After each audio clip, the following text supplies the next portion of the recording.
আল্লাহর কাছে হাজার শুকরিয়া। আল্লাহ মেহেরবান। এইখানে এতদিন ধরে যারা আপনাদের অত্যাচার করেছে, নির্যাতন করেছে, আওয়ামী লীগের সেই দস্যুরা আজকে পালিয়ে গেছে, তাই না? কে পড়াইছে? কে পড়েছে বলে? একটাই কথা, যে পড়াইছে তাই না? কেন পালিয়েছে? দেশের উপর এত অত্যাচার করেছে, এত নির্যাতন করেছে, এত মানুষ মরেছে, ছেলেদের বাচ্চাদের মেরেছে, যার ফলে আজকে তাকে দেশের মানুষ তাড়িয়ে দিয়েছে, তাই না? আজকে আমার সেখান থেকে আমরা অশেষ রহমত, আমাদের ছাত্র জনতার উত্থানের মধ্য দিয়ে আমরা সেখান থেকে বেরিয়ে আসি। এখন আসুন আমরা সবাই ঐক্যবদ্ধ হই, আমরা যেন ঐক্য ভেঙে না ফেলে, বিনষ্ট না করে আমরা যেন আমাদের একটা এখন নতুন সরকার আমরা দায়িত্ব দিয়েছি, ছাত্ররা দায়িত্ব দিয়েছে, তারা দেশটার এই জঞ্জালগুলো সাফ করবেন, সাফ করে একটা নির্বাচনের ব্যবস্থা করবেন।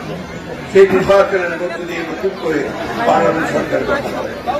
আমি আমার সাংবাদিক ভাইরা আছে, তাদের উদ্দেশ্যে একটু বলতে চাই, আপনারা দয়া করে এই উত্তরণের পথ থেকে সুগম করবার জন্য এলাকার যে কণ্ঠকাঠিন্য যেন কেউ না করতে পারে সেদিকে লক্ষ্য রাখবেন।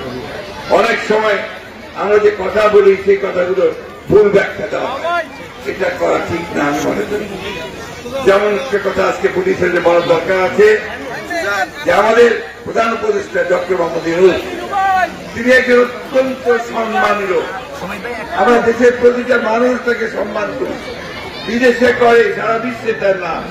তিনি নোবেল পুরস্কার পেয়েছেন, নোবেল পুরস্কার পাওয়ার পর তিনি আমাকে, আমি তখন ম্যাডামের সঙ্গে কাজ করি, সামিউদ্দিন পেয়েছেন, আমাদের দেখে বললেন তোমরা ফুলের তোড়া নিয়ে তাকে স্বাগত জানিয়ে আসবে। সেই ছবি এখন আমার কাছে আছে। সেই মানুষকে আমরা দায়িত্ব দিয়েছি এই দেশের জঞ্জাল কম করার জন্য।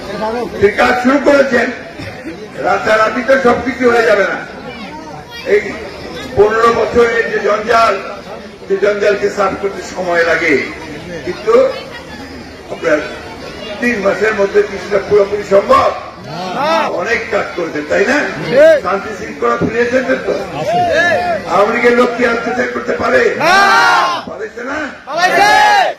কাজ শুরু হয়েছে, তাই না? এখন ওনাদেরকে একটু সময় দিতে হবে।